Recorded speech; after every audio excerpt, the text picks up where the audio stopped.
Salut Abby. Salut Lirza.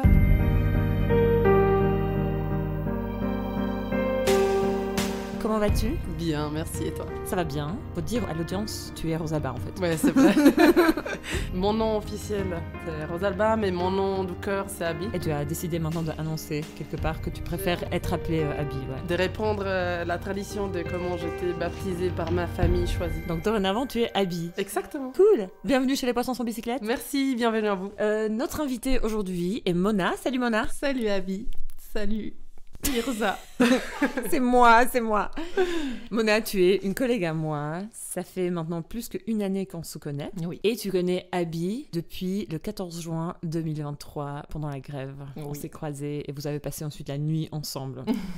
On a le même réseau, enfin on a un réseau amical commun. Et Oui. donc j'avais déjà entendu parler d'Abby, mais la vraie rencontre c'est le 14 juin. C'était super. C'était super cette soirée, en effet. D'ailleurs, complètement parenthèse, mais je me chauffe vraiment. L'année prochaine, je vais être topless, je me dis. Mais moi, chaque année, j'ai enlevé en couche. C'est vrai? J'étais en t-shirt la première, en top la deuxième, la troisième, j'étais en maillot de bain parce que j'ai pas osé le soutien-gorge. Et je pense que j'ai passé encore soutien-gorge et topless. Ok.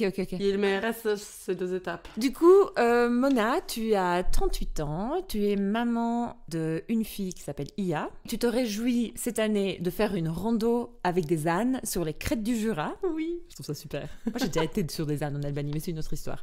Et, et puis, t'aimes beaucoup la couleur bleue. J'aime beaucoup la couleur bleue depuis que j'ai des cheveux gris. C'est vrai. mais Ah c'est oui, c'est génial. complètement lié à mes cheveux gris. Il me faut des couleurs pétantes. Ah, intéressant. C'est trop cool. T'es aussi auditrice du podcast depuis qu'on se connaît. Exactement. Trop bien, merci de nous écouter.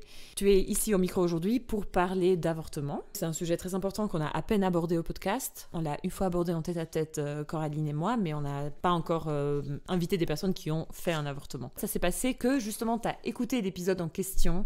C'est l'épisode Cool Girls vraiment, où Coraline et moi, tête-à-tête, on parle de nos propres biais personnels pour dire en fait aux gens qu'on dit tout le temps que le champ de bataille, si on veut avancer, c'est nous-mêmes. Et au lieu de juste faire des théories là-dessus, on s'est dit, on va vraiment parler de nos biais de manière très concrète. Puis on avait parlé de nos biais un peu slut-shaming qu'on peut avoir, des biais grossophobes qu'on peut avoir, et notamment des biais qu'on a pu avoir dans le passé, et que peut-être qu'on a encore, sur l'avortement. Et c'est suite à l'écoute de cet épisode que t'es venu me voir et t'as dit, j'ai une histoire d'avortement. Et je trouve trop cool ton histoire, on va la raconter en long et en large, mais je trouve trop cool ton histoire parce que elle est ni dramatique, ni trop joyeuse, ni tragique. C'est vraiment une histoire d'une femme qui est tombée enceinte et qui a fait un choix d'avorter. Et ça parle vraiment d'un choix qui est fait pour des raisons qui t'appartiennent et que tu as décidé de agir en fonction. Et c'est pour ça que je trouve que c'est important comme histoire, en fait. Moi, en tout cas, ça m'a fait du bien de l'entendre, de me dire vraiment qu'on a toujours le choix. Vraiment mon corps, mon choix, quoi. Donc, c'est super. Oui. Merci d'être là. Je vais juste, moi, re-raconter peut-être mon biais personnel que j'avais raconté à l'épisode Cool Girls, vite fait. Je savais pas que j'avais ce biais, mais j'avais remarqué, une fois en discutant avec ma sœur, en parlant d'une amie en commun qui avait eu un premier enfant où la grossesse n'était pas planifiée, mais elle avait décidé de le garder. Et je sais pas moi, 3 ans après, elle retombe enceinte,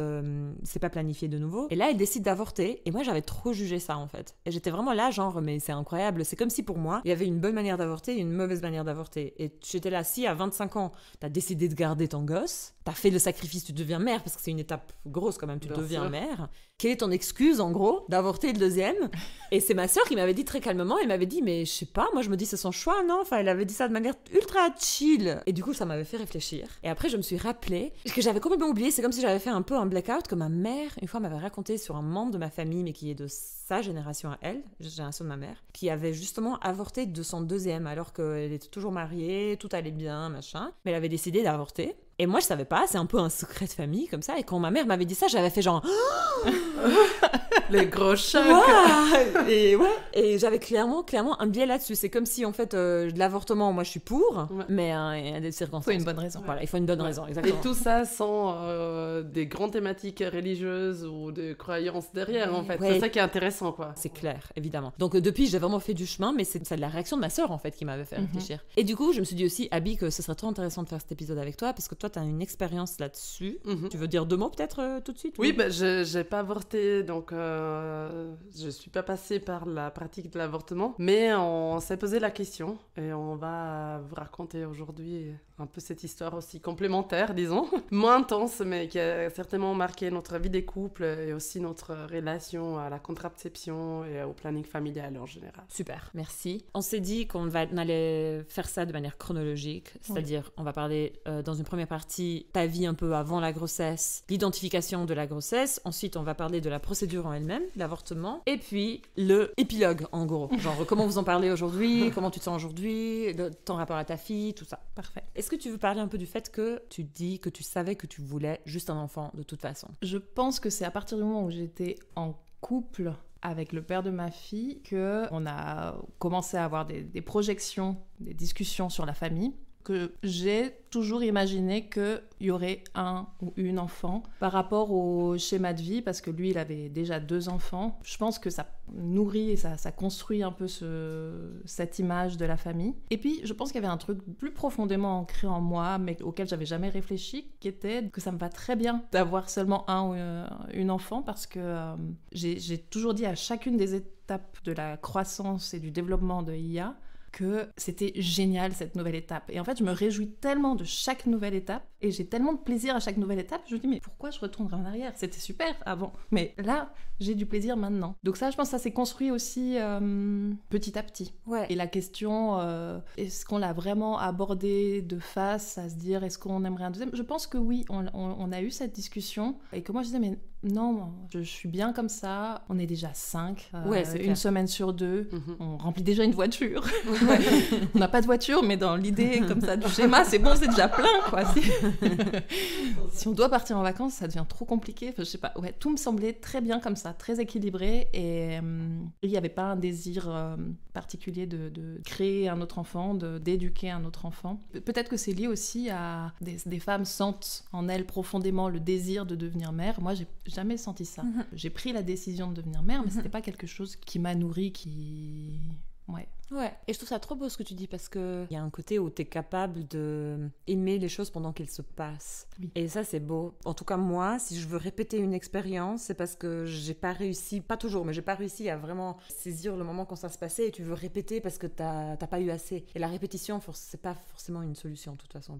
Et je trouve ça cool que tu dis, bah, en fait, c'est génial comment ça se passe. Et surtout, pourquoi je me déconcentrerais avec un autre enfant, alors que je peux encore plus aimer ce qui se passe avec IA, quoi. Ouais. Et puis, il y a ce truc de la liberté retrouvée quand même. Chacune des étapes, c'est un nouveau plaisir. Ouais. Et c'est, je me retrouve encore plus, moi, mon être individuel. Je crois qu'il y a ça aussi, beaucoup. Trop bien. Et ton, je sais pas comment tu l'appelles, partenaire, ton mec? Mon mec, mon conjoint, mon partenaire. Ouais, partenaire, c'est joli. Et ton partenaire, lui? Par contre, lui, il était ouvert à avoir plus d'enfants avec toi? Oui, lui, je pense que 3, 4, 5...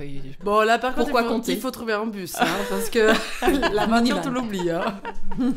Mais le choix d'avoir un seul enfant de ta part, c'était pas un problème pour lui. Oui. Non, puis souvent, d'ailleurs, dans nos discussions, si on en parlait, c'était peut-être parce que lui le suggérait. Et puis quand on en discutait ou quand je transmettais mon point de vue, très souvent, on était « Ah ouais, non mais t'as raison. Ah ouais, c'est juste. » C'était plus son enthousiasme, un peu une petite boulimie de câlin de bébé comme ça qui l'emportait. Et... Moins rationnel peut-être. Ouais. Merci Rosalba. En fait, je me rends compte que quand mes potes parlent de leur mec, j'ai tellement de trucs misandres que j'ai envie de dire et que je me tais. Mais là, c'est juste un mot très gentil. Toi, t'étais très Très calme. rationnel. Au fond, tout va bien.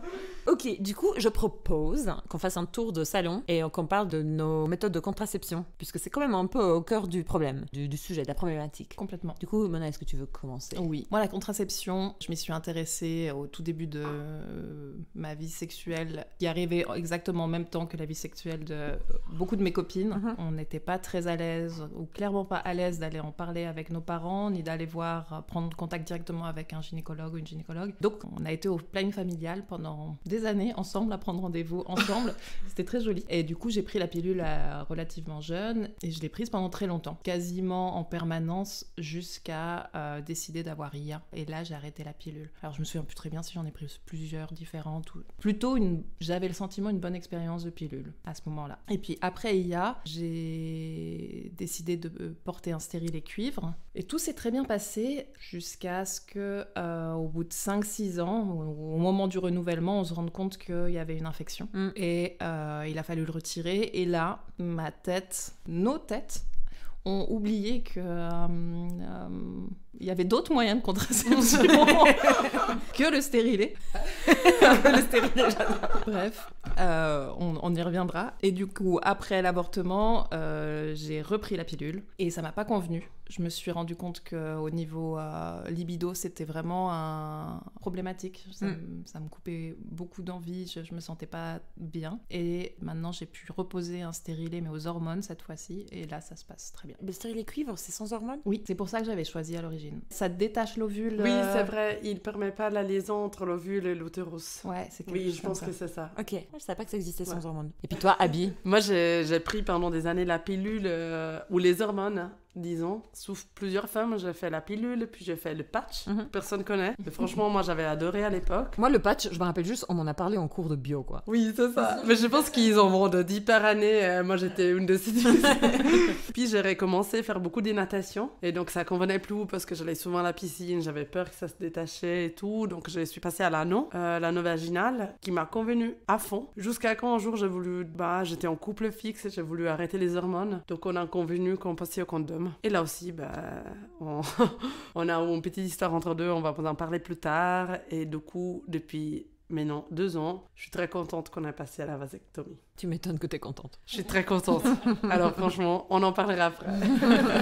Super. Puis moi, je me rappelle plus exactement comment ça a commencé, mais c'était la pilule pendant longtemps. Mais je crois que ça a commencé avec le fait que j'avais genre un kyste ou un truc comme ça. Et la gynéco, elle m'avait dit prends la pilule pendant 3 mois et ça va réguler. Puis finalement, je m'étais mise en couple et j'avais gardé la pilule. Puis en effet, j'avais senti aussi une baisse de libido quand tu l'as dit, j'y ai pensé aussi. Et après, plus tard, j'ai eu une meilleure pilule qui était 5 types de pilules dans le paquet et c'était plus en accord avec ton cycle normal. J'explique ça comme ça. Et après, mon mec, à l'époque, on était un peu à distance pendant une période et pendant cette période-là, j'oubliais tout le temps d'apprendre parce que pour peut-être les mecs qui nous écoutent, il y en a quelques-uns. C'est horrible. Non, mais la pilule, il faut la prendre tous les jours à la même heure en fait. Faut pas déconner parce que sinon tu risques de tomber enceinte et tu t'es bourré d'hormones pour ensuite tomber enceinte. Donc du coup, je déconnais trop, je la prenais mal. Du coup, je finissais par prendre genre 2 pilules le même jour. Je faisais n'importe quoi et j'ai pété un câble et j'ai arrêté et j'ai plus jamais repris. Et depuis, on est à la capote aussi. Mais c'est clair qu'on a un espèce de gros livre de contraception possible autour de la table. Et pourtant, on a une ou deux situations intéressantes grâce à cette contraception. Parce qu'en fait, la contraception que vous n'avez pas pris physiquement, en réalité, c'est considéré comme une forme de contraception. Ouais, vas-y, Mona, du coup, vous avez fait quoi? Tu crois que c'est vraiment considéré comme une contraception? Oui, c'est considéré dans la liste des contraceptions. C'est le retrait? C'est une manière d'éviter d'avoir des enfants. Puis en fait, on sait que ça... Mona nous informe que ça marche pas. Vas-y, Mona, qu'est-ce qui s'est passé? Non, mais cela dit, vraiment, je nous trouve tellement naïfs et naïves au regard de ce qui s'est passé, parce que c'était une évidence pour nous que la méthode du retrait n'était pas une méthode de contraception. Et quand on entendait des couples qui tombaient enceintes ayant pratiqué cette méthode, mais on pouffait de rire parce qu'on trouvait ça juste... Genre logique. Logique, exactement. Et puis on se disait toujours, moi je vais plutôt dire je me disais toujours, bon, si le couple utilise la méthode du retrait, c'est que et l'un et l'autre sont conscients du risque qui est pris, et puis s'il y a une grossesse, ce sera admis et accepté. Je sentais, j'avais cet argumentaire en tête, j'étais vraiment persuadée de ça, et quand on m'a retiré mon stérilet, parce que je pense simplement c'était plus simple que d'utiliser un préservatif, on n'a pas pris de recul, quoi. C'était vraiment idiot. Mais ça, c'est très intéressant parce que moi, je me rappelle bien, après mon 2e enfant, ma gynéco m'a vraiment invitée à mettre le stérilet, tout en sachant que moi, Sébastien et mon compagnon, on a toujours voulu 3 enfants. Et donc, ma gynécologue était au courant de ça, donc elle m'a toujours dit, mais en stérilet, de toute manière, tu peux pas faire un enfant tout de suite. Ben non. Et nous, même s'il nous a dit, voilà, les préservatifs, il a un pourcentage de risque qui est quand même plus haut. C'est vrai? Ben regarde. Oui, je vais regarder juste par curiosité, hein. Pas que je te crois pas. Ouais. Mais du coup, nous, on le savait. Et on l'a pris un peu en mode, non mais bon, on va pas avoir un accident préservatif. C'est toujours ce truc où tu te dis, ça arrive seulement aux gens qui Bref, on est un peu jugeant quand même. Au bolos. Complètement. Et c'est drôle que ces choses arrivent.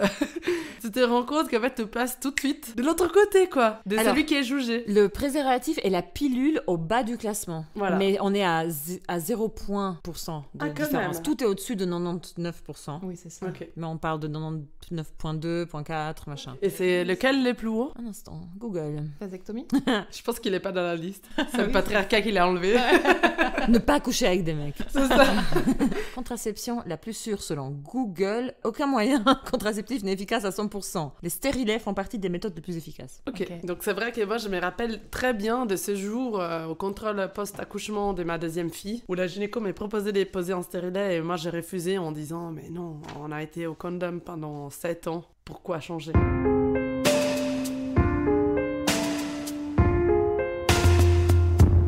Du coup, vous avez pas remarqué sur le moment qu'il y a eu, entre guillemets, un accident. Exact, oui, T'as voilà. rien vu. Non, j'ai rien vu. Par Ni lui. contre, non, ni lui. En fait, spoiler, si on n'avait pas compris, Mona, elle est tombée enceinte avec la méthode du retrait. Tac. C'est ça qui C'est va ça. se passer, exactement. Un jour, je me dis, c'est bizarre, j'ai pas mes règles. Et je me rends compte, j'ai l'instinct qui me fait acheter un test de grossesse. Et effectivement, ça rate pas. Je suis enceinte. Il n'y a pas d'identification du jour de Ouais. l'accident, mais très vite, je me rends compte. Et là, comment tu te sens? Ah.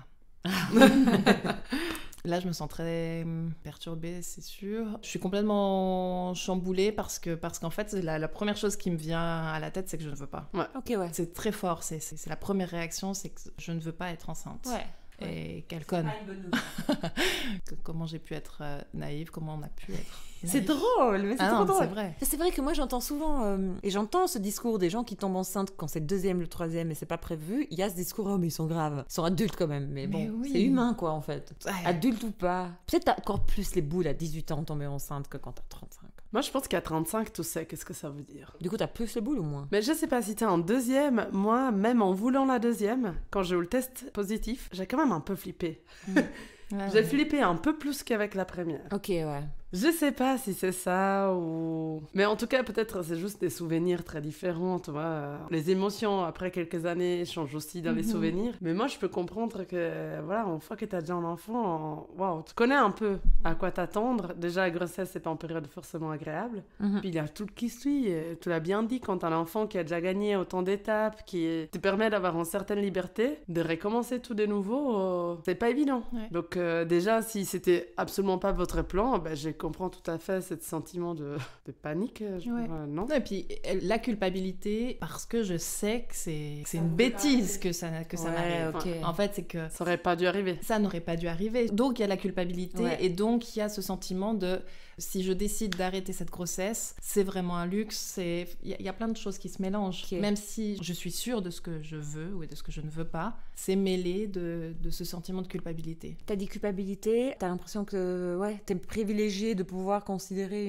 un avortement parce que t'as parlé de luxe. Ou non, c'est pas ça. Ouais, d'une certaine manière. Enfin, oui, je pense qu'il y a ce truc quand même, je sais pas si c'est issu de notre éducation qui est quand même un peu... Culpabilisante. Ouais, et puis ce truc un peu religieux quand même, de la vie, de... Que la vie, c'est un cadeau. Que la vie c'est un cadeau, que si toutes les bonnes conditions sont réunies pour pouvoir élever un enfant sereinement, il n'y a aucune raison d'interrompre une grossesse. Ouais, il y a plein de choses qui font que pourquoi est-ce que je sens que c'est un luxe? Ou est-ce que c'est dans le sens, c'est un luxe en mode t'as pas de vraie raison d'avorter, Oui, c'est ça. mais c'est ta propre envie, Oui. et ça c'est un luxe. Exactement. Mais c'est clair qu'on est privilégiés, nous trois, hein, je parle juste de nous, et savoir qu'on peut se payer une contraception. Quand ça marche pas, réparer à ça avec un système de santé qui va assurer la suite, avec des professionnels médicaux, voilà. Un contexte légal aussi qui Oui, le permet. exactement. Donc en fait, c'est clair, tu sens que tu es privilégié, tu culpabilises de ne pas avoir vu ça arriver alors que c'était, entre guillemets, logique, Exactement. vu le processus, et c'est difficile. Mhm. Là, je saurais dire, t'étais pas seule à faire ce choix de contraception, mais c'est ton corps, Ouais, ouais. c'est toi qui tombes enceinte. Donc en fait, mine de rien, t'as une grande responsabilité sur ce choix. Puis d'ailleurs, c'est une responsabilité qu'on réclame, les femmes, tout le temps. Exactement. C'est- Ouais. ouais. Toi, t'en avais parlé, je crois, quand on a préparé l'épisode, mais si j'essaie de me mettre à ta place, j'ai l'impression que j'aurais trop des notions aussi de destin. Oui. Oui. Genre que je me dirais, non mais si je tombais enceinte, c'est parce que c'est mektoub, quoi. Genre, je suis faite pour être mère ou cet enfant est fait pour exister, alors que c'est juste des conceptualisations. Enfin, c'est pas... Mais le concept de destin, dans ces situations-là, je pense qu'il est très déterminant. En tout cas, dans notre cas, dont je vais parler juste après, les destins, c'était, je dis pas le poids définitif, mais quand même, on a décidé de lui donner un poids. Oui. Alors que, il y avait aussi des certaines conséquences, éléments contextuels qui ont permis de donner au destin les poids qu'on voulait lui donner. C'était pas ton cas. Mais nous, par exemple, je suis tombée enceinte suite à un accident de préservatif. Et de même, on a un accident de préservatif pendant que j'étais en période d'ovulation. J'ai décidé de prendre la pilule du lendemain, le jour même. 1 heure après, quoi. Ouais.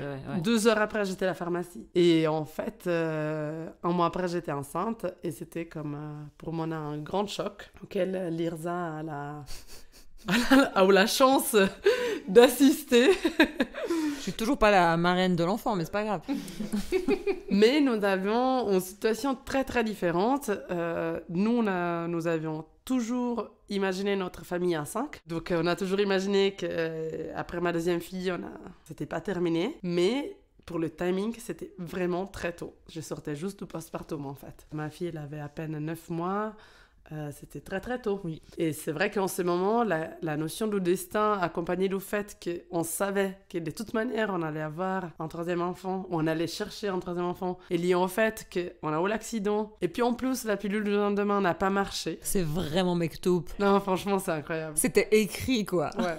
Mais puis, du coup, c'est clair que si on n'avait pas voulu d'enfant, on aurait enlevé cette notion de destin. Mais c'est clair qu'à un moment donné, tu te poses la question, jusqu'à où t'amènes ton luxe? Est-ce que j'avorte aujourd'hui pour dans 6 mois chercher un autre enfant? Et c'est là que du coup, il fallait peser aussi cette notion de luxe, des moyens, d'envie d'engager autant d'énergie pour perdre un enfant, et puis en remettre 6 mois après pour les chercher. C'était vraiment beaucoup, beaucoup de choses. Oui. Et entre autres, ce destin. Et c'est vachement intéressant que tu parles de l'énergie pour perdre un enfant, parce qu'effectivement, tout ce processus de décision, ça prend énormément d'énergie. Ça coûte, et puis après l'avortement lui-même, c'est aussi de l'énergie, donc c'est vrai que c'est pas un truc tu prends un paracétamol puis c'est fini, quoi. Ok, donc en fait on est au point de l'histoire où Mona, t'es enceinte. Exact. Tu fais ton test, tu sais que t'es enceinte. Rosalba, Abby, t'es enceinte, tu fais ton test, tu sais que t'es enceinte. Et les deux, on pleure. Attention. C'est déjà pas mal. Abby, elle pleure, ça j'étais là. Elle a pleuré 1 semaine. Elle a fait un premier test, il était négatif. Non mais ta grossesse, c'est un cas d'école. Capote qui tombe. Tu prends la pilule le lendemain, 2 heures après. Tu fais un test de grossesse négatif et en fait, t'es quand même enceinte, quoi. Et en fait, je me réveille dimanche, on a fait le test ensemble un vendredi. Ensemble, c'est un grand mot, j'étais pas avec toi. Tu m'as acheté un test vendredi et tu m'as dit « Allez, Abby, fais le test. C'est de toute manière négatif. » Non mais vendredi, ce test était négatif et j'avais déjà du retard, donc j'étais assez rassurée. J'étais en mode « Ok, la pilule du lendemain était tellement forte qu'elle m'a juste déréglée. » Donc ça arrive pas de mes dérégler, règles parce que voilà, c'était Oui. plein d'hormones. Et puis lundi matin, je vais jamais l'oublier. Il y a aussi mes beaux-parents à la maison en visite. Je me réveille en sueur, comme quand on a la fièvre haute et les pyjamas et les mouillés, avec cette image d'être enceinte. Je le vois, donc je vais à la salle des bains, je prends un des tests que j'ai parce que j'ai eu d'autres enfants et il est positif. Et en fait, je pleure tellement que j'arrive même pas à dire Oh non. pourquoi je pleure. Et c'est horrible. Oui. C'est vraiment hyper dur. Parce que vendredi, j'étais tellement rassurée qu'en fait, c'était un deuxième choc. Ah ouais. Ouais, c'est fort. Et comment on t'annonce ça à ton compagnon? Je le préviens, j'ai du retard, c'est bizarre, je vais aller acheter un test. Et du coup, je fais le test à la maison et il est là. Et quand je sors des toilettes, je dis c'est positif. Moi, le regard fermé, triste. Et lui me regarde avec des petits yeux pleins d'étoiles. Un petit bébé. Un bébé. Et là, dans ma tête, c'est le gros chamboulement parce que que va me coûter cette histoire? Là, moi, je suis au clair de ce que je ressens, de ce que je ne veux pas. Et il y a un gros travail qui m'attend. Toi, t'es sûre, en fait. Mais comment tu t'y mets pour décider Assez vite. Je lui dis, je te vois enthousiaste, mais moi, je suis pas... Puis on commence à discuter et il est rassurant sur le fait qu'il m'écoute, que mon avis compte, qu'on a la possibilité d'interrompre la grossesse, qu'il faut que je sois en accord avec moi-même, etc. quelle que soit la décision, il sera heureux, il sera bien, il sera là. Mais ayant vu cette première réaction, je suis prise entre deux. Je sens à nouveau de la culpabilité d'être en train d'imposer quelque chose qui me convient qu'à moi et lui le priver de quelque chose qu'il aimerait vivre. Je sais pas, peut-être ça me prend 2 jours. J'appelle une copine pour qu'on se voit en urgence, discuter. Je la vois elle aussi avec des petits yeux tout enthousiastes. Et là je pleure. Je crois que c'est vraiment là la première fois que je pleure. Et de dire mais non, mais c'est pas du tout ce que je veux. Et à force de discuter avec elle, de confirmer que ce que j'ai articulé le matin face à mon compagnon, c'est juste, ça me convient pas. Donc voilà, on en reparle et on confirme qu'on n'ira pas plus loin. Et à ce moment-là, j'appelle le gynécologue. Donc le choix, ça se fait relativement vite. Je pense que c'est 2 jours, 3 jours, vraiment on est sûr. Non, mais je pense que c'est 2 jours en vrai. Oui, c'était vraiment assez rapidement décidé entre vous en tout cas. Oui. Mais avec ce poids qui fait vivre ça comme si c'était des mois, quoi. Bien sûr. C'est ça qui est assez troublant. Ouais. Et du coup, chez le gynécologue, vous y allez à 2 ? Eh bien, chez le gynécologue, la réception me dit on fait pas ça, nous, allez au planning familial. Et au planning familial, on y va à 2 et on est très, très, très bien reçus. On a des personnes ultra compétentes en face de nous qui sont très sereines et à l'écoute, sans aucun jugement, et qui comprennent et qui nous expliquent comment ça se passe. Je crois qu'il y a, si mes souvenirs sont bons, je crois qu'il y a 2 rendez-vous en fait. Il y a un premier pour dire ce qu'on souhaite faire et puis qu'ils nous renseignent sur le processus. Et puis après, il y aura un 2e rendez-vous quelques jours plus tard, quand ça se confirme, pour aller prendre les médicaments pour avoir l'ordonnance. Parce que du coup, c'est clair que, comme tu dis, tu te renseignes sur la procédure, parce que tu fais où un avortement, en effet. Je sais qu'aux États-Unis, dans les films, il y a l'image des cliniques d'avortement avec des gens qui protestent devant. Ouais. Mais c'est pas le cas, je crois, en Suisse, non ? Il n'y a pas des cliniques d'avortement. Non, je pense pas. Donc toi, c'est le planning familial qui te donne l'ordonnance que tu cherches à la pharmacie ? Oui. Ok. Et là, il y a quand même, ce qui compte, c'est comme une consultation gynécologique, où on confirme la grossesse, parce que ça suffit pas d'avoir fait un test. Oui. Mais c'est quand même l'échographie intravaginale, et du coup, je me demande si quand même on n'entend pas les battements du cœur. En fait, je pense que les battements de corps, c'est à partir de la 5e ou 7e semaine, donc c'est peut-être trop tôt. Non, par contre, voilà, il y a cet examen où on te dit oui, il y a un embryon. Là, c'est un moment quand même qui concrétise les choses. Ouais. Et c'est suite à ces examens, je pense que du coup, tu as quelques jours pour réfléchir avant de revenir chercher ton... Et cet examen, c'est ton gynécologue qui l'effectue ? Non, ils l'ont fait au planning. Ouais. Ok, intéressant. C'est cool que le planning familial existe. C'est génial. À Lausanne. Enfin, à Lausanne, dans le canton ou en Suisse. Ouais, c'est cool. Et toi, donc, Abby, je pense que tu peux dire que j'avais pas les étoiles dans les yeux quand tu m'as dit. Non, alors ça, je peux confirmer, parce que du coup, moi, je pleure. Et j'ai dit à Lirza que je suis enceinte. Elle m'a dit, en gros, merde. Bon. Et j'ai fait de mon mieux... On est 2 à pas être contentes. Non, et j'ai fait de mon mieux pour vraiment rester complètement neutre en mode... parce que je pense que j'ai déjà assez exprimé comment je vis quand mes potes sont enceintes. Et en fait, du coup, j'étais très... Je donnais pas d'avis, bien sûr. Ça me traversait même pas l'esprit de donner un avis. Mais tout ce que je sais, c'est que quand tu m'as dit, de toute façon, on veut un 3e, là, j'étais vraiment genre... Du coup, j'étais vraiment moins investie dans l'histoire parce que j'étais là pour des raisons égoïstes. De toute manière, c'est perdu. De toute manière, elle sera enceinte une 3e fois de nouveau, donc ok. J'étais très mais là, c'est clair que ce qui est intéressant, c'est que toi, t'étais impliquée depuis le moment où je t'ai dit, on a eu un accident, j'ai pris la pilule du lendemain, et toi, t'étais là, non mais... Tu sais combien de fois de ma vie j'ai pris une pilule de lendemain ? J'étais non mais justement Lirza, ça doit fonctionner, non ? Oui, et moi aussi j'étais c'est bon. Moi je l'avais pris une fois à 17 ans. Je l'ai pas pris 15 fois, hein, mais je l'ai pris 3 fois. Je me rappelle de m'avoir confiée vers toi en disant ouais ça me stresse quand même un peu. Parce moi j'étais très confiante. Et toi t'étais confiante, tu m'as dit mais... easy, genre, pourquoi tout est fait des soucis ? Ouais. Et puis, juste pour revenir un peu à ces sons de culpabilité, ce qui est intéressant, c'est qu'effectivement, moi, je savais que je voulais pas un enfant en ce moment, je savais que je voulais un 3e, et en même temps, tu te retrouves aussi devant des amis.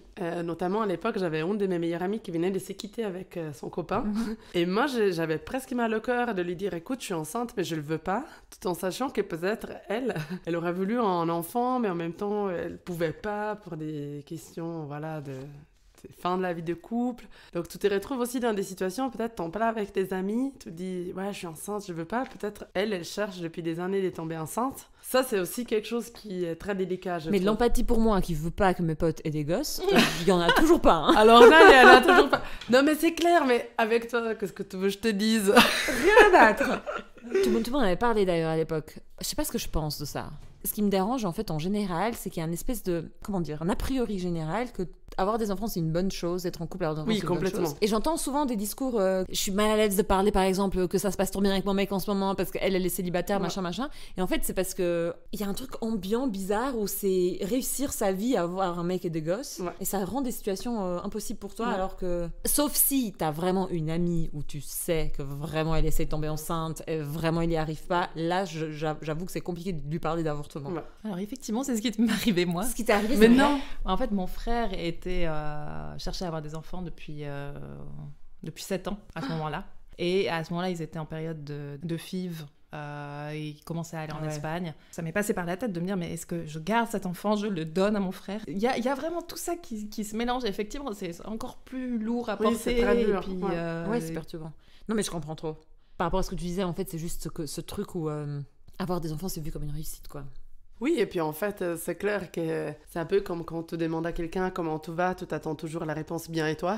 Ouais. C'est comme quand tu dis je suis enceinte, la réponse standard quand on s'attend, c'est waouh, c'est cool, c'est pour quand, voilà. Ouais. Alors qu'en fait, c'est un autre de ces choses qu'on questionne pas forcément, mais qu'on pourrait commencer à traiter différemment. Avant de dire ah c'est cool, d'entendre la personne, de connaître un peu sa situation, comment elle voit la chose.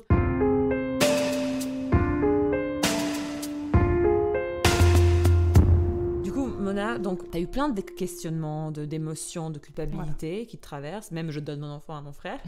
Mais tu étais assez rapidement sûre que tu le voulais pas. Oui. Donc en fait, c'était plutôt une gestion des émotions et du relationnel. Mais toi-même, t'as pas dû faire une liste pour et contre, quoi. Enfin, toi, tu étais assez sûre que... Ouais, effectivement. Tu savais que tu voulais pas. Pendant ces 2 jours, jusqu'à ce que j'arrive à être sûre de moi, entre guillemets, c'était vraiment de résister à toutes les justifications qui feraient que ce serait logique de garder, de garder la grossesse. De faire ce choix vraiment de t'écouter. Est-ce que quelqu'un a essayé de te convaincre de l'envers? Non, mais j'en ai pas parlé beaucoup. Pendant ces jours-là, jusqu'à ce qu'on vive vraiment l'avortement, je pense que j'en ai parlé à 3 personnes. Je pense que c'est une manière de te protéger aussi, parce que tu risques justement d'avoir trop d'étoiles dans les yeux, trop de gens qui te disent mais t'en as juste une. Et un petit frère, une petite sœur. Exact. T'as déjà une fille, peut-être t'auras un garçon, ce genre de bêtises, quoi. Ouais. Tandis que toi, Abby, c'est pas une question de est-ce que je veux un 3e ou pas, c'est plutôt une question est-ce que je le veux maintenant ou pas. Du coup, comment est-ce que vous avez fait pour prendre la décision? Déjà, est-ce que tu l'as prise solo? Parce que Mona, on a l'impression quand même que tu l'as prise solo, la décision, elle te concernait surtout. Est-ce que toi, Abby, c'était plutôt... Enfin, comment ça s'est passé? Pour nous, ce qui était très difficile, c'est justement cette notion de savoir qu'on voulait 3 enfants. Et que du coup, tu te retrouves comme avoir gagné le loto, mais en fait, ça m'arrange vraiment pas là. Je peux gagner le loto dans 6 mois, ça serait mieux. Mais en fait, tu reviens pas en arrière. T'es content de savoir que ta famille peut s'agrandir parce que c'est jamais donné de retomber enceinte. Mais en même temps, c'était vraiment pas. Et ça, je continue. Et encore aujourd'hui, j'ai presque la voix qui tremble. C'était pas le bon moment. J'étais pas prête psychologiquement, physiquement. Ouais. Je venais de regagner un minimum de cette liberté dont t'as parlé avant parce que la deuxième, elle avait 9 mois. Waouh! C'est vraiment genre. Et ma première, elle avait même pas 3 ans. Donc, j'étais enceinte du 3e enfant, qui est ma première, elle avait même pas 3 ans. Ouais. Tu vois, c'était juste absurde. Pour Sébastien, donc, il était aussi, lui, très fatigué de cette période de la naissance de la deuxième. Donc, pour lui aussi, c'était très tôt. Par contre, c'est vrai que moi, j'avais aussi mon corps, mon utérus, toute cette partie physique, mentale, la reprise du boulot. J'étais très contente d'avoir enfin un nouveau projet, plein de nouveautés. Et du coup, c'était une discussion quand même qui a pris beaucoup plus d'énergie. Pour moi, en tout cas, on s'est rendu compte à la suite que pour mon compagnon, cette période était apparemment moins intense en émotion que pour moi. Et le choix, ça s'est fait après qu'on a été chez la gynéco, on lui a parlé de tout ce qui s'est passé. Moi, je voulais être rassurée du fait que même si j'ai pris la pilule du lendemain, il y a plein de problèmes de santé pour l'enfant. J'étais très angoissée de ça, donc elle m'a rassurée qu'il n'y a aucun lien, que la pilule sert justement à faire détacher l'embryo. Si l'embryo ne détache pas, Ah, ok, ouais. voilà, il n'y a pas de conséquences sur l'embryo. Et puis en fait, elle nous a expliqué voilà, comment ça marche, si on veut interrompre la grossesse. Elle était très très claire et très open aussi.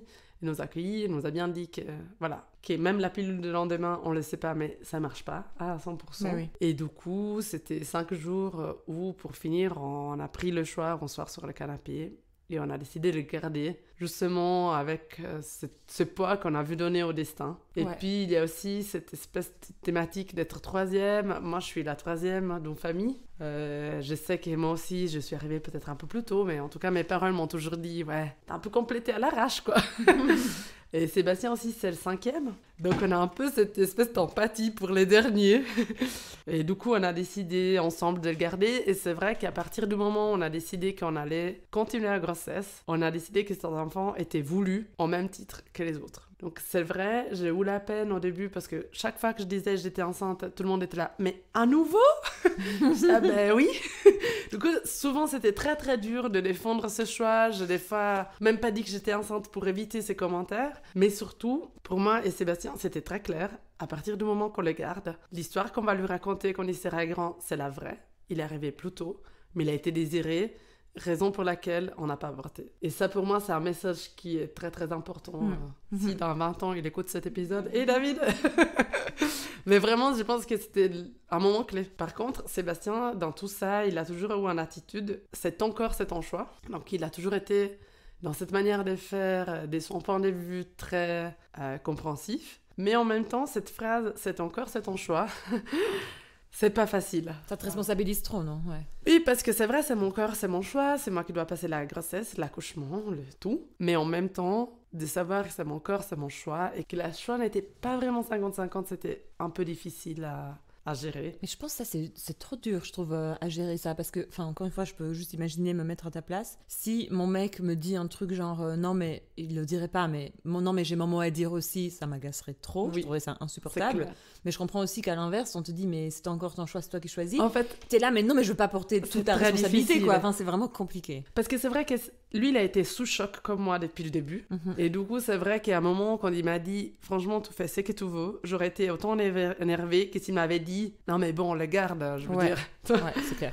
Je pense qu'il n'y avait aucune réponse juste pour moi en ces moments-là. Après, moi, je pense, enfin, j'y pense pendant que tu parlais là à l'instant, je pense qu'il y a une réponse possible de la part du partenaire. Enfin, c'est vraiment de naviguer cette empathie profonde pour ce que peut vivre une femme ou une personne qui a un utérus, même si tu l'as jamais vécu toi-même, tu peux un minimum comprendre. Enfin, il a vu en plus, ton mec, t'as vu une grossesse, t'as vu un accouchement, t'as vu les nausées, t'as vu, je sais pas moi, te détacher du boulot comme ça, on peut clairement le comprendre. C'est pas du tout pour critiquer ton mec, mais je pense qu'il y a une possible réponse, c'est-à-dire de dire par exemple, je suis là pour toi, pour qu'on prenne le choix ensemble, mais il faut qu'on considère aussi ce que ton corps va traverser. Enfin, je pense que la réponse entre deux, elle est possible.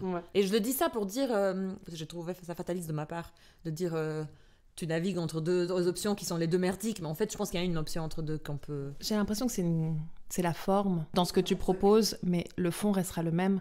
Il y a une décision qui est à prendre sur quelque chose que tu n'as pas choisi, donc ce sera toujours lourd. Tu sentiras toujours que c'est ton corps, c'est toi. Ouais, moi, je partage ton avis qu'il y a des très mauvaises manières d'accompagner, mais il n'y en a pas une idéale. Moi, je pense que ce que j'en retiens, en tout cas de ces 5 jours, qui effectivement, dans ma tête, maintenant, sont restés quand même comme une espèce de traumatisme, et je me les souviens vraiment bien, et apparemment, mon compagnon les a vécus d'une autre manière. Mais moi, ce que je retiens, c'est vraiment ces discussions sur les canapés où, en fait, on parlait pendant des heures. Et pour une fois, on disputait pas. Alors qu'on est les deux très guerriers, hein, alors on parle beaucoup, mais on s'attaque aussi beaucoup. On est souvent violents dans notre manière de communiquer au sein du couple. Alors que là, j'ai plutôt des souvenirs où, en fait, on arrivait à parler. C'est bizarre, c'est quand même des beaux souvenirs. Ces choix difficiles à faire, que de manière ou d'une autre, ça nous a quand même réunis. Et je pense que c'est Clément Choix qu'on a assumé pleinement ce soir-là. Mais c'est clair, c'était hyper lourd et c'est démontré du fait que moi, encore aujourd'hui, j'en parle, j'ai un peu l'estomac qui se ferme. Et lui, il en parle avec une autre vision. Et ça fait partie de comment chacun vit des moments. Et voilà. Parce que j'imagine que tu vas nous raconter maintenant comment ça s'est passé une fois que tu as effectivement passé à l'acte. Comment tu t'es senti après. Ouais, je pourrais même, avant de passer à l'acte, moi, ce que j'ai trouvé très difficile physiquement, c'est une fois que la décision elle est prise, elle est claire, on a pris rendez-vous au planning, c'est de sentir tous les symptômes de la grossesse, en sachant que c'est décidé, tu ne la vivras pas. Ah ouais, ok. Donc la fatigue, la poitrine qui gonfle, qui fait mal, voilà, des petits détails comme ça. Et ça, c'est une période qui est dure. Effectivement, là, tu la vis seule, parce que ça te touche et ça ne touche que toi. C'était assez intense. Et puis après, effectivement, après, il y a le moment de l'avortement. La personne du planning familial me donne une ordonnance et puis il y a 2 médicaments. J'ai relu, c'est parce que j'avais complètement oublié. Il y a un premier médicament qui est à prendre pour vraiment stopper la grossesse. Et 36 à 48 heures après, il faut prendre un deuxième médicament pour expulser l'embryon et tout ce qui va avec. Et donc, au planning, ils me préviennent que ça peut être un moment difficile à partir de l'absorption du deuxième médicament. Okay. Parce qu'il va falloir expulser et puis que ça ressemble un petit peu à des contractions. Et que c'est bien d'être accompagné. Donc, on s'organise et mon compagnon est là le jour où je dois prendre le deuxième médicament. Est-ce que tu as pu avoir un arrêt maladie? Oui, on me fait un arrêt maladie. D'ailleurs, on me prévient, on vous met un arrêt maladie de 3 jours. N'hésitez pas à m'appeler si vous avez besoin de plus. Ok. Et donc, le médicament, il t'est donné en pharmacie, tranquillement, avec ton ordonnance. Exactement. Ouais. D'ailleurs, juste une petite parenthèse, j'ai fait une petite vérification avant. Donc en Suisse, on a le droit d'avorter jusqu'à 12 semaines. Mm-hmm. Oui. Et moi, dans mon esprit, il y avait le médicamenteux qui se faisait jusqu'à peut-être 8 semaines. Et puis au-delà, c'était chirurgical. Et en fait, pas du tout. Jusqu'aux 12 semaines, ça peut être médicamenteux. Oui. Ça peut être chirurgical pour d'autres raisons que je ne maîtrise pas. En fait, à partir de la 12e semaine, de mes souvenirs, tu peux avorter pour des raisons médicales, des maladies graves génétiques du bébé qui sont justement diagnostiqué la 12e semaine quand il y a la première grande échographie. Et donc là, effectivement, tu as le droit de pouvoir revenir à l'avortement, qui du coup, c'est un avortement chirurgical, qui du coup doit être justifié par des malformations de fœtus, des complications de grossesse avérées, etc. Ouais. Et c'est quoi la limite la plus longue Je pense qu'il n'y a pas de limite plus longue. Ah, waouh. Il y a une limite conseillé. Nous, on a eu un examen, justement, l'examen des 12 semaines de David, et ne s'est pas très bien passé. Donc voilà, rébolote, panique et tout.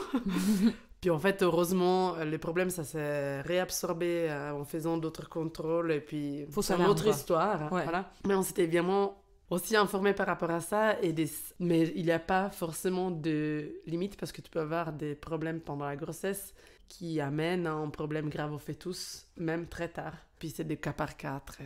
Puis autre chose intéressante que j'ai vue, c'est que du coup, où est-ce que c'est inscrit? C'est 12 semaines. Oui. C'est dans le code pénal.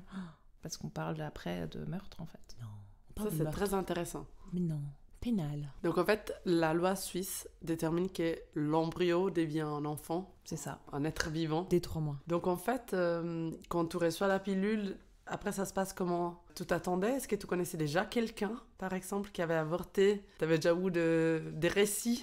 J'avais pas eu de récit dans mon entourage proche. J'ai pas pensé à aller chercher des témoignages, à m'informer particulièrement. Mais du coup, ça a été une surprise au niveau de la douleur. Ça m'a vraiment projeté à des contractions d'accouchement. Ouais, une perte de tension, quelque chose de très impressionnant en fait. Et j'ai trouvé que c'était très impressionnant de le vivre à la maison. Heureusement, j'étais accompagnée, mais c'est vrai que quand j'ai regardé un petit peu la documentation sur l'avortement là, avant le podcast, je trouvais que c'était pas assez accentué le fait que c'est ultra important de pas être seul. Ils conseillent de se faire accompagner, mais c'est pas marqué comme une donnée de base. Et ouais, non, c'est crucial. Et puis sur ça, c'est vrai que moi j'ai une expérience d'une amie qui a dû interrompre la grossesse pour des raisons médicales. Elle a perdu l'enfant tôt, donc dans les 2 semaines. Son histoire d'expulsion de l'embryo était hyper violente. Ça lui a pris des mois et des mois à se remettre de cette expérience. Donc elle a fait la même chose de pilule à la maison? Oui, pilule à la maison, voilà. Par contre, elle était hyper triste parce que cet enfant, elle voulait. Ouais. Donc elle a dû aussi vivre les deuils de perdre un enfant. Et puis en fait, je pense que là, la communication dans ces cas était aussi très mauvaise, donc elle n'a pas été accompagnée en disant voilà, c'est très très violent. Son récit, pour moi, c'était d'une violence incroyable. Et depuis qu'elle m'a raconté ça, chaque fois que j'entends une femme qui a dû interrompre une grossesse, j'ai une énorme empathie, parce que je trouve que c'est vraiment typique de la vie d'une femme. On raconte pas énormément des choses. On raconte pas l'endométriose, on raconte pas les vraies douleurs de l'accouchement. On sait que ça fait mal, mais on pense que ça fait mal juste pousser.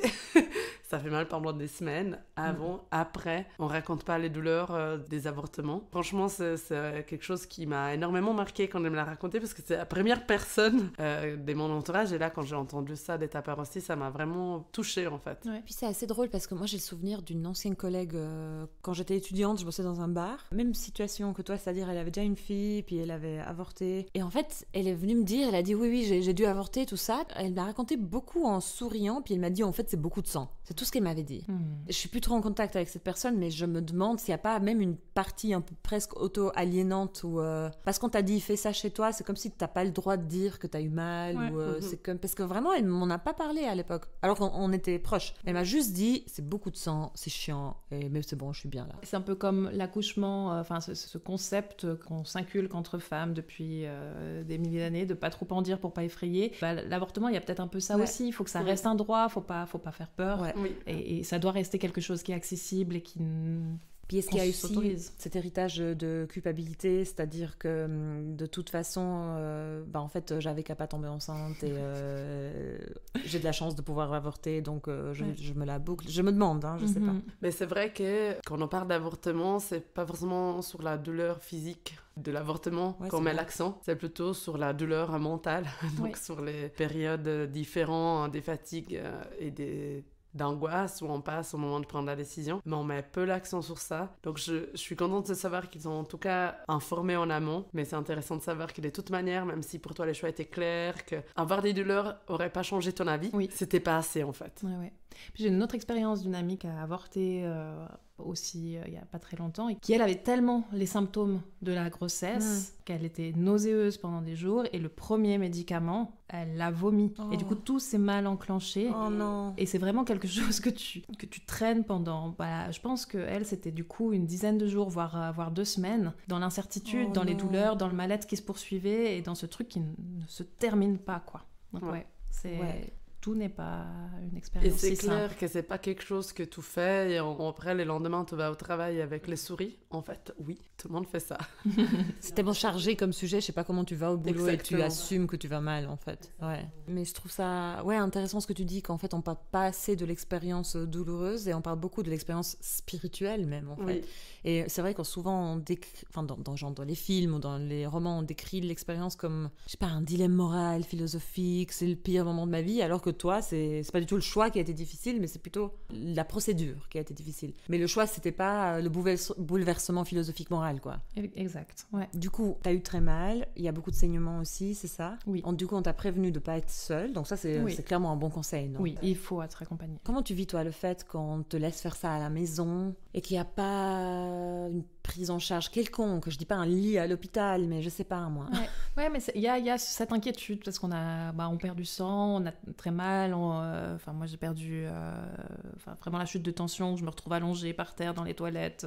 Du coup, on se sent seul, on se sent un petit peu abandonné par le milieu médical, et on aurait besoin d'être rassuré quand même que ce qu'on est en train de vivre, c'est normal, parce qu'en fait, comme on t'a prévenu, mais en prenant des pincettes, et puis parce qu'en plus toutes les femmes vivent pas la même expérience, c'est sûr, mais du coup tu sais jamais trop si c'est normal que ça aille jusque là ou pas. Voilà. Mais est-ce qu'il y a par exemple dans ces cas un numéro que tu pouvais appeler? Mais il y avait un peu un cadre, c'est s'il se passe ça, il faut appeler. Il y avait comme une fiche. Mais il y a un truc aussi quand t'as raconté ça, je sais pas, mais j'ai l'impression que ça fait juste partie de tout ce schéma où la douleur des femmes, elle est un petit peu acceptée trop facilement. Elles se démerdent un peu toutes seules, les femmes. La même chose avec, comme tu as dit avant, l'endométriose, mais même juste la douleur des règles, en fait. Elle est complètement acceptée. Ah oui, t'as mal, ok, ben voilà. Enfin, je veux dire, il y a Alors que c'est 1 fois par mois, si t'as plus. Pour plus que la moitié de la population. Ça me renvoie un peu à ça, quoi. C'est peut-être juste moi, mais il y a même un filtre un petit peu de punition. Ouais. C'est pour ta gueule un peu en fait. Ouais. Le fait que t'aies pas pris en charge comme ça à l'hôpital ou même que c'est pas un peu plus cadré. C'est vrai que la thématique de la douleur et la thématique voilà, de ce type de problèmes qui voilà, sont un peu donnés par voilà, du vécu quotidien et du coup ça fait partie de la vie. C'est quelque chose que j'ai découvert très tard parce que j'ai jamais eu mal à mes règles. Mes sœurs aussi, elles souffraient un peu mais pas autant que ça. Et puis en fait j'arrive à 20 ans quand tu commences à avoir des amitiés voilà, assez poussées et tout. Je me rends compte que j'ai des amis qui souffrent vraiment. Et c'est là que je me rends compte, en fait, non, c'est pas juste quelqu'un qui s'est plaint pour rien. Il y a beaucoup de femmes qui souffrent beaucoup. Oui. On n'accepte pas, on donne pas des diagnostics vrais à des maladies comme l'endométriose ou d'autres pour ce type de douleurs. Moi, j'ai toujours l'impression, ça m'aurait fait chier de savoir avant l'accouchement que ça fait vraiment mal. Mais racontons-nous, je parle même pas de l'épidurale, c'est après. Ça fait mal les bassins, ça fait mal les déchirures, ça fait mal les poings, ça fait mal la poitrine. Il y a beaucoup de douleurs qu'en fait, on nous dit pas et j'ai un peu l'impression que si on n'en parle pas, c'est logique qu'on doit assumer, quoi. Ouais. Donc toi, t'aurais quand même voulu qu'il y ait un encadrement médical Ouais, quelconque. Peut-être pas un lit à l'hôpital, je sais pas moi ce que t'aurais voulu, mais... Dans l'idéal, oui. Dans l'idéal, C'est vrai, ouais. un lit à l'hôpital, pas pour la nuit, juste pour les 5 heures qui sont nécessaires. Après, je peux comprendre le système de santé, etc., qu'il n'y a pas ces lits-là, mais je ne sais même pas s'ils se sont posé la question. C'est ça en fait. Ouais. Et du coup, maintenant, ça s'est fait. C'est fait. Tu passes quelques jours en arrêt maladie. Ouais, je pense que c'est 1 ou 2 jours d'arrêt maladie parce que même si ça a été très douloureux, ça s'est bien passé, il n'y a pas eu de complications. Le traumatisme physique passe vite quand même, mais tu as envie de prendre soin de toi, de te remettre quand même gentiment de cet épisode, quoi. Et là, tu as pu en parler avec des personnes, des connaissances autour de toi. Tu as voulu en parler. C'est venu beaucoup plus tard. Par la suite, les semaines d'après, les mois d'après, c'est beaucoup mon conjoint qui en a parlé. Pour lui, c'était très important et il s'était vraiment complètement approprié cette décision. C'était notre décision, c'était sa décision, Et il trouvait ça très intéressant d'en parler dans notre entourage pour démocratiser cet acte, surtout dans notre situation, comme quoi effectivement on peut être dans une situation stable et pouvoir accueillir une grossesse, mais la refuser et que c'est ok.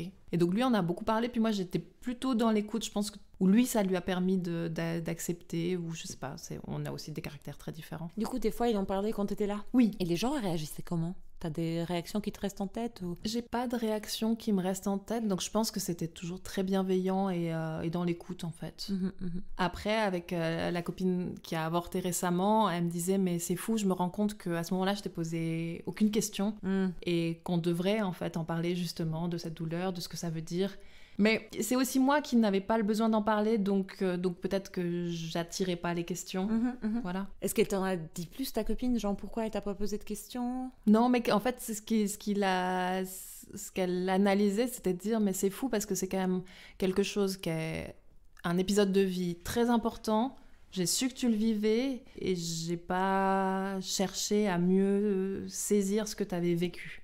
Parce que t'as dit, peut-être toi t'invitais pas des questions, mais je me demande si c'est pas aussi le sujet qui invite pas de questions, Aussi, parce qu'il est certainement. justement un peu emballé de plein de choses, et du Ouais. coup, qu'est-ce que tu demandes ? Ouais. Alors maintenant qu'elle a vécu son propre avortement, je pense que du coup, là, ça s'est ouvert pour elle comme sujet. Oui, mais c'est qu'en fait, ça peut être juste des questions très techniques. Ça se passe comment ? C'est vrai, tu cherches où la pilule ? Moi, j'avais pas pensé par exemple à ça, que c'est une ordonnance et que tu vas à la pharmacie, j'avais pas du tout pensé à ça. Combien de temps ça a duré cette période où on t'en parlait pas beaucoup ? Qu'est-ce qui fait qu'aujourd'hui tu viens en podcast par exemple ? Ou est-ce qu'il y a quelque chose qui change par rapport à ton récit aujourd'hui ? Je pense que l'écoute du podcast et le besoin que j'ai eu de t'en parler a fait que je me suis dit que c'était intéressant. Et puis l'expérience de cette copine aussi. Ouais. Tout ça, ça Ah arrivait oui. un peu en même temps. C'est qu'elle me dise c'est fou qu'on n'en parle pas et que je puisse rebondir Ouais. sur l'épisode et qu'on en discute. Je me suis dit il faut en parler plus pour plein de raisons. Voilà, parce que ce dont on ne parle pas, on ne le sait pas. Et comment tu imagines la chose par rapport à Iya, ta fille ? Ouais, effectivement, quand justement on en a parlé autour de nous, on en a aussi parlé aux garçons de mon conjoint qui étaient plutôt adolescents déjà, parce que c'était quelque chose qu'on vivait et ils étaient déjà grands pour comprendre, etc. Et en plus, ils allaient rentrer ou ils rentraient dans la vie sexuelle et ça nous paraissait super important oui. de leur rappeler que la méthode de retrait ne fonctionne pas. Faites pas comme nous. On a testé.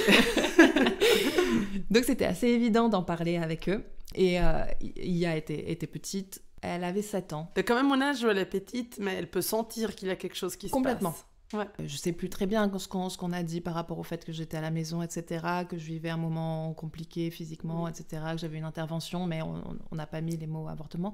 Depuis, je lui ai expliqué ce que c'était l'avortement. En préparant le podcast, on en a parlé avec mon conjoint, et puis je lui ai posé la question, est-ce que ce sera pas l'occasion justement de lui en parler plus précisément? Et là, il m'a dit quelque chose que je trouve complètement pertinent, c'est par rapport au développement des enfants, est-ce qu'ils veulent écouter ce qu'ils peuvent écouter. En fait, ce qu'il m'a dit qu'il avait entendu une fois, c'est que les enfants, ils peuvent tout écouter à partir du moment où eux posent la question.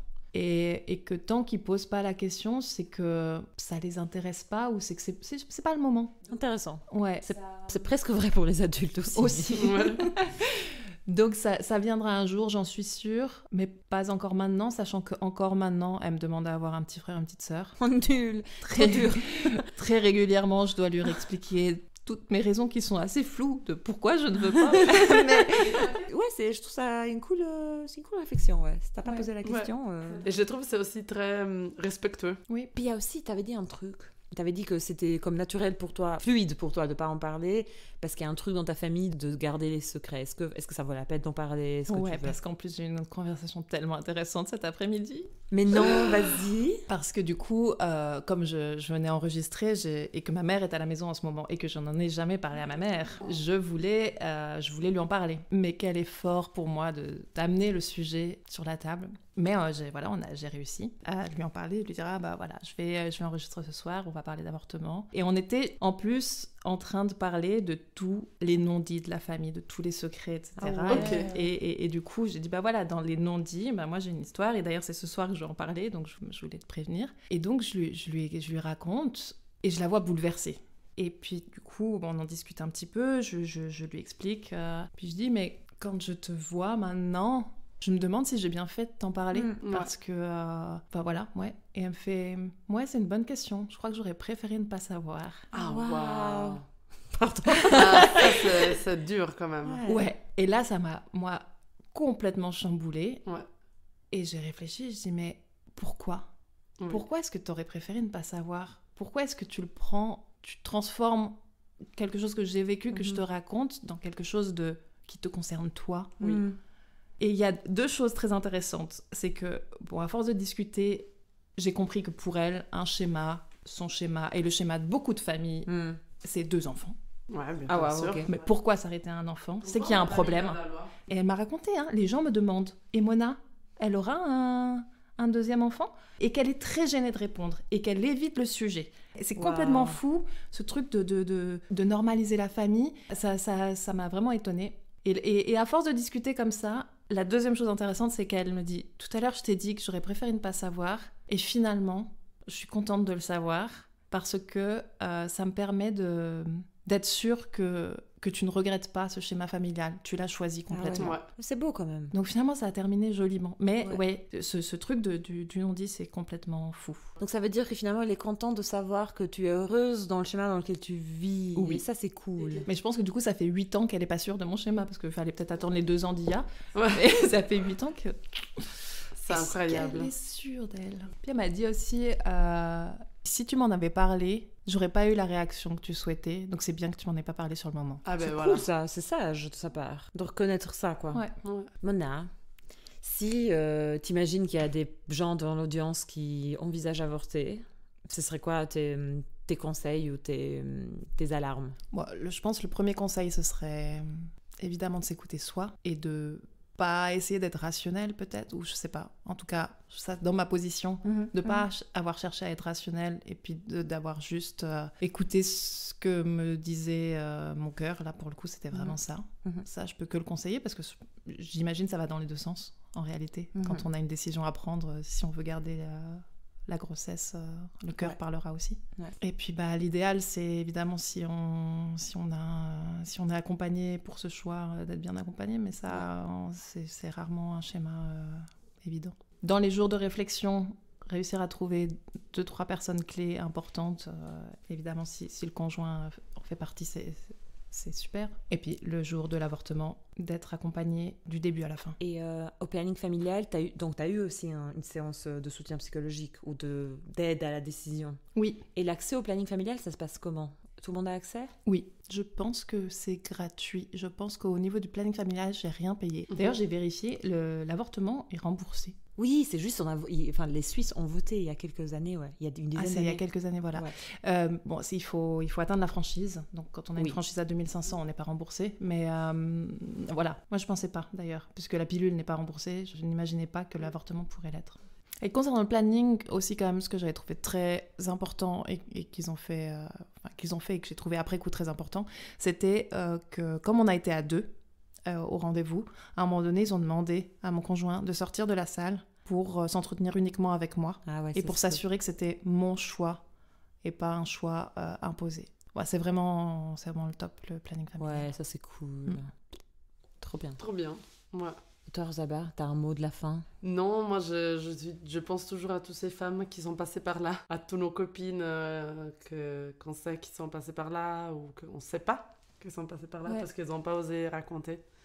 Donc voilà, beaucoup d'empathie pour toutes les femmes. Et grosse pensée, perso aussi, grosse pensée pour les femmes dans des pays où c'est illégal. Il y a plusieurs pays dans le monde occidental aussi. Où c'est légal, comme en Italie, mais c'est impossible de trouver un médecin qui fait la prescription de médicaments. Ah ouais, donc c'est légal, mais les mœurs et coutumes ne le permettent pas trop. Au sud d'Italie, moi j'étais à fond dans ce domaine quand j'étais encore en Italie. C'est qu'en fait c'est légal, mais il y a cette notion de conscience de médecin qui permet, en fait, si tu es catholique ou si ta conscience ne te permet pas, tu n'es pas obligé. Objection de conscience, genre un truc comme ça. Objection de conscience, voilà. Au nord, c'est moins problématique parce que voilà, ça peut t'arriver, mais c'est jamais. Voilà, tu peux peut-être passer par 2 médecins, mais tu le trouves. Mais il y a des régions, dans la Basilica, où il y avait 0 médecin qui prescrit ni la pilule du lendemain. Donc ça, c'est un truc dans la loi, en fait. Ah non, mais ça, c'est horrible. Oui. Donc en fait, d'Italie, c'est vraiment... Si vous allez chercher, il y a plein de recherches et d'articles et d'enquêtes autour de cette problématique parce que voilà, il y a une grande partie du sud d'Italie où l'avortement, même la Sardaigne, c'est sur une île. Donc tu ne peux pas non plus passer d'une région à l'autre. Et tu te retrouves avec un taux de médecins conservateurs qui est genre à 80%. Mais c'est peut-être pour ça d'ailleurs qu'aux États-Unis, il y a ces fameuses cliniques d'avortement. Parce qu'en fait, les médecins ne pratiquent pas ça, tout simplement. Ouais. C'était comment, Mona, pour toi, alors, de venir au podcast? C'était très intéressant, je suis très contente. Merci beaucoup. Ouais, cool, merci à toi. Merci à toi d'avoir écrit au podcast. Moi, quand Lirza m'a parlé de cet épisode, j'étais là, waouh, ça va être intense mais beau. Donc c'était comme ça, intense et beau. Pour toi aussi, Lirza? Ouais, vraiment, oui, cool. Oui. Et je trouve que c'est le genre d'épisode... En fait, c'est le genre d'histoire que je trouve c'est important de raconter. Parce qu'elle est justement dans ces zones grises, dans ces histoires qu'on raconte pas. T'as pas d'article sur cette histoire-là. T'as des articles sur des histoires traumatiques ou des histoires... Enfin, tout plein de choses, mais pas ça. Et on a déjà parlé, je crois, dans le podcast, mais ce que j'ai trop aimé quand il y a eu le débat sur l'avortement aux États-Unis, qui s'est très mal terminé, ce que j'ai aimé, c'est que j'ai eu l'impression que le débat s'est quand même déplacé. Quand on en parlait il y a 15 ans, on disait vraiment, mais et les cas de viol, et les cas de ci, et les cas de ça, pour légitimer en fait la raison d'être de la procédure d'avortement, alors que cette fois-ci, il y avait beaucoup plus du... je veux avorter parce que j'en ai envie. Et ta gueule. Et ça, je suis contente que le discours a changé. Après, la fin était catastrophique, légalement. Ouais. Mais je trouve ça bien qu'on en soit là, en fait. De juste moins parler, justement, du cas du viol. Mais en fait, non. C'est juste que c'est mon choix. Ouais, je sais pas. Moi, j'ai l'impression d'en entendre encore beaucoup parler de ces cas extrêmes et qui ne sont pas, du coup, des questions de choix, en fait. C'est juste... Ouais, peut-être je suis trop dans des comptes féministes sur Instagram. Et puis... ouais, non, mais c'est vrai. Et puis, du coup, c'est peut-être... Ouais. Ça le filtre. Parce que je crois que c'est le Premier ministre... canadien, ouais. Ouais, j'ai vu une petite vidéo où justement il défend l'avortement face à quelqu'un qui l'interpelle dans une manifestation. Puis son argument, c'est le viol. Bah, c'est dommage quand même que toi, politicien, que tu dérapes tout de suite là-dedans. Ouais. Merci Mona. Merci à vous. Merci, c'est cool. C'était Les Passants en bicyclette, un podcast féministe, indépendant, lausannois. Tu veux faire de la pub aussi pour notre compte Patreon? Patreon? Oui, alors on a un compte Patreon, vous pouvez vous inscrire, vous avez des contenus supplémentaires sur le compte. C'est dès 5 francs, vous avez accès aux contenus supplémentaires et il y a actuellement un épisode entier ou... Oui, il y a un épisode entier exclusif et un épisode prolongé sur la parentalité. Mais il y a quand même genre 40 minutes de plus, donc c'est pas mal. Donc voilà, si vous voulez nous aider à continuer le projet. Cool. Alors, bonne soirée. Bonne soirée. Bonne soirée, merci. Merci.